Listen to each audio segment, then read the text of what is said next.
أعوذ بالله من الشيطان الرجيم بسم الله الرحمن الرحيم ووجدك عائلا فأغنى. അസ്സലാമു അലൈക്കും വറഹ്മത്തുള്ളാഹി.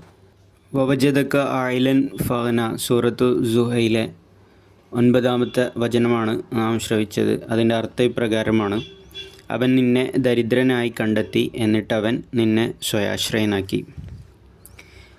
ഈ വചനത്തിൻ്റെ വിശദീകരണത്തിൽ സയ്യിദുനാ ഹദ്റത്ത് മുസ്ലിം മൗഊദ് റളിയല്ലാഹു അൻഹു പറയുന്നു, ഈ ആയത്തിന് 2 അർത്ഥങ്ങളാണ് ഉള്ളത്. ഒന്ന്, നാം നിൻ്റെ കുറവുകളും ആവശ്യങ്ങളും മനസ്സിലാക്കി അത് പൂർത്തീകരിച്ച് നൽകി. 2, നിസ്സഹായവരെയും ദരിദ്രരെയും അനാഥരെയും പരിപാലിക്കുകയും അവരുടെ ആവശ്യങ്ങൾ പൂർത്തീകരിച്ച് നൽകുന്നവനായി നാം നിന്നെ കണ്ടു. അക്കാരണത്താൽ നാം നിനക്ക് സമ്പത്ത് നൽകി, അത് മുഖേന ആവശ്യക്കാരുടെ ആവശ്യങ്ങൾ പൂർത്തീകരിക്കാൻ നിനക്ക് സാധ്യമാവും. സ്വന്തം ആളുകളുടെ ആവശ്യങ്ങൾ നിറവേറ്റാനുള്ള കഴിവ് അല്ലയോ മുഹമ്മദ് നബി സല്ലല്ലാഹു അലൈഹി വസല്ലം നിന്നിൽ ഇല്ലാതിരുന്നതിനാൽ നാം നിനക്ക് സമ്പത്ത് നൽകിക്കൊണ്ട് നിൻ്റെ ദാരിദ്ര്യത്തെ ഇല്ലാതാക്കി. അനാഥർക്കും ദരിദ്രർക്കും അഭയം നൽകാനുള്ള നിൻ്റെ ആവേശവും ഉത്സാഹവും നിന്നിൽ കണ്ടു. നിസ്സഹായാവസ്ഥയിൽ കാണുന്നവരെ നീ നിൻ്റെ ചിറകിൻ കീഴിൽ സംരക്ഷണമൊരുക്കുകയും സ്നേഹവാത്സല്യത്തോടെ അവരെ തലോടി അവരുടെ ആവശ്യങ്ങൾ പൂർത്തീകരിക്കാൻ ശ്രമിച്ചു. നിൻ്റെ സ്നേഹപ്രകടനവും ദയാവായ്പും നമ്മെ നമ്മുടെ സമ്പത്ത് നിന്നിൽ ഏൽപ്പിക്കാൻ പ്രേരിപ്പിച്ചു. അത് മുഖേന നമ്മുടെ സൃഷ്ടികളുടെ ആവശ്യങ്ങൾ നിറവേറിക്കൊണ്ടിരിക്കും. ഇവിടെ സമ്പത്ത് എന്നതുകൊണ്ട് ഭൗതിക സമ്പത്ത് മാത്രമല്ല, ആത്മീയ സമ്പത്തും ഉൾപ്പെടുന്നു. അനാഥരും ദരിദ്രരും എന്നതുകൊണ്ട് വിവക്ഷിതം ഭൗതികമായ നിലയിൽ അനാഥരും ദരിദ്രരും മാത്രമല്ല, ആത്മീയമായ നിലയിലുള്ള അനാഥരും ദരിദ്രരും ഉൾപ്പെടും. റസൂൽ കരീം സല്ലല്ലാഹു അലൈഹി വസല്ലമയുടെ കാലത്തുണ്ടായിരുന്ന അനാഥരെയും ദരിദ്രരെയും സേവിക്കാനുള്ള ആവേശവും അവരോട് പുലർത്തിയിരുന്ന സ്നേഹത്തിൻ്റെയും ഉദാഹരണം ലോകത്ത് മറ്റൊരാളിലും ദർശിക്കാൻ സാധിക്കുകയില്ല. പാവപ്പെട്ടവരുടെ അവസ്ഥകൾ കണ്ട് റസൂൽ സല്ലല്ലാഹു അലൈഹി വസല്ലം ദിനരാത്രങ്ങൾ അസ്വസ്ഥനാവുമായിരുന്നു. റസൂൽ കരീം സല്ലല്ലാഹു അലൈഹി വസല്ലമയുടെ ദരിദ്രരോടും അനാഥരോടുമുള്ള പെരുമാറ്റവും അവരുടെ ആഗ്രഹങ്ങൾ നിറവേറ്റാനുള്ള പരിശ്രമവും കാരണം അള്ളാഹു ഹദ്റത്ത് ഖദീജ റളിയല്ലാഹു അൻഹയുടെ ഹൃദയത്തിൽ തൻ്റെ എല്ലാ സമ്പത്തും സമ്പാദ്യവും റസൂൽ കരീം സല്ലല്ലാഹു അലൈഹി വസല്ലമക്ക് അർപ്പിക്കാനുള്ള മനോഭാവം ഉണ്ടാക്കി. തുടർന്ന് തൻ്റേത് എന്ന് പറയപ്പെടുന്നത് എല്ലാം റസൂൽ കരീം സല്ലല്ലാഹു അലൈഹി വസല്ലമയുടെ മുമ്പാകെ സമർപ്പിച്ചുകൊണ്ട് പറഞ്ഞു, അങ്ങ് ഇതിൽ നിന്നും അങ്ങയുടെ ഇച്ഛക്കനുസരിച്ച് ചിലവഴിച്ചു കൊള്ളുക. റസൂൽ കരീം സല്ലല്ലാഹു അലൈഹി വസല്ലം സ്വയം ദരിദ്രനായിരുന്നിട്ടും തൻ്റെ അടുത്തുള്ള ദരിദ്രരുടെയും അനാഥരുടെയും അവസ്ഥയിൽ ദുഃഖിതനുമായിരുന്നു.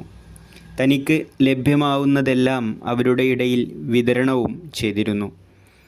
ഹദ്റത്ത് ഖദീജ റളിയല്ലാഹു അൻഹ വലിയ സമ്പന്നയായ സ്ത്രീയായിരുന്നിട്ടും തൻ്റേതെല്ലാം നബി കരീം സല്ലല്ലാഹു അലൈഹി വസല്ലമക്ക് നൽകിക്കൊണ്ട് ത്യാഗത്തിൻ്റെ ഉന്നതമായ നിലവാരം കാഴ്ചവെച്ചു.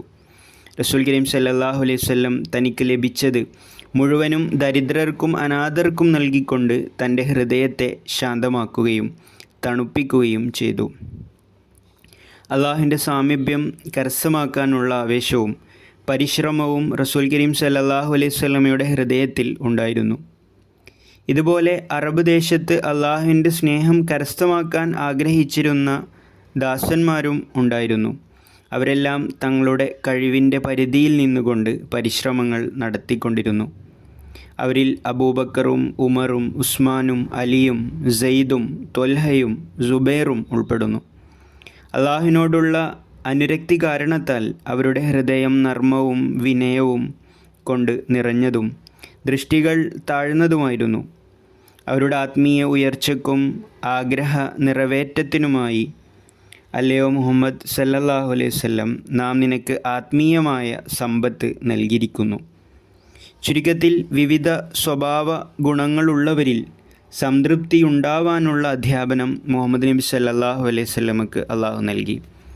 ആത്മീയതയിൽ കുറവുള്ളവരിൽ ആത്മീയത ജനിപ്പിക്കാനുള്ള കഴിവ് റസൂൽ കരീം സല്ലല്ലാഹു അലൈഹി വസല്ലമിന് നൽകി. വിവിധ പ്രകൃതം വെച്ച് പുലർത്തുന്നവരിൽ റസൂൽ കരീം സല്ലല്ലാഹു അലൈഹി വസല്ലം തനിക്ക് ലഭിച്ച അധ്യാപനങ്ങൾ മനസ്സിലാക്കി കൊടുത്ത് അവരെ അത് പ്രാവർത്തികമാക്കാൻ പ്രേരിപ്പിച്ചു. തൽഫലമായി അവരിൽ ശാന്തിയും സമാധാനവും സംതൃപ്തിയുമുണ്ടായി. അവർ ഇസ്ലാം സ്വീകരിക്കുകയുമുണ്ടായി. ഈ സത്യതയും തെളിമയാർന്ന അടയാളവുമാണ് ഈ കാലഘട്ടത്തിൽ നാം ഹസ്രത്ത് മസീഹ് മൗഊദ് അലൈഹി സ്വലാത്തു വസ്സലാമിനെ സംബന്ധിച്ചും പറയുന്നത്. ഏതൊരുവനാണോ സത്യഹൃദയത്തോടെ ഹസ്രത്ത് മസീഹ് മൗഊദ് അലൈഹി സ്വലാത്തു വസ്സലാമിൽ വിശ്വസിക്കുന്നത്, അവരുടെ ഹൃദയവും സംതൃപ്തിയും ശാന്തിയും നിറഞ്ഞതായിരിക്കും. തുടർന്ന് അവർ പറയും, ഞങ്ങൾക്ക് ഞങ്ങളുടെ രക്ഷിതാവിനെ ലഭിച്ചു. നിഷേധിയായ ഒരുവനെ പിന്തുടരുന്നതിലൂടെ ഈ അവസ്ഥ കരസ്ഥമാവുമോ? ഇത്തരം അനുഗ്രഹങ്ങൾ സ്വായത്തമാക്കാൻ സാധ്യമാവുമോ? ചുരുക്കത്തിൽ ഈ ആയത്തിൻ്റെ അടിസ്ഥാനത്തിൽ, അല്ലയോ മുഹമ്മദ് സല്ലല്ലാഹു അലൈഹി വസല്ലം, നാം നിൻ്റെ ആവശ്യങ്ങൾ പൂർത്തീകരിക്കുകയും നിന്നിലൂടെ സമസൃഷ്ടികളുടെ ആവശ്യങ്ങളും പൂർത്തീകരിച്ചു. റസൂൽ കരീം സല്ലല്ലാഹു അലൈഹി വസല്ലം കൊണ്ടുവന്ന അധ്യാപനം ലോകത്ത് പരത്തുന്നതിന് ദീനി അധ്യാപകരെയും ലഭിക്കുകയുണ്ടായി. ഈ അനുഗ്രഹം മറ്റ് നബിമാർക്കൊന്നും ലഭിക്കാത്ത ഒന്നാണ്. അതുകൊണ്ടാണ് റസൂൽ കരീം സല്ലല്ലാഹു അലൈഹി വസല്ലമ പറഞ്ഞത്, അസ്ഹാബി കന്നുജൂമി ബി അയ്യിഹും മുഖ്തദൈത്തും ഇഹ്തദൈത്തും. എൻ്റെ സ്വഹാബാക്കൾ നക്ഷത്രങ്ങളെ പോലെയാണ്. ആര് അവരെ പിൻപറ്റുന്നുവോ അവർ സന്മാർഗികളാകും. അല്ലാഹുമ്മ സ്വല്ലി അലാ മുഹമ്മദിൻ വആലി മുഹമ്മദ്.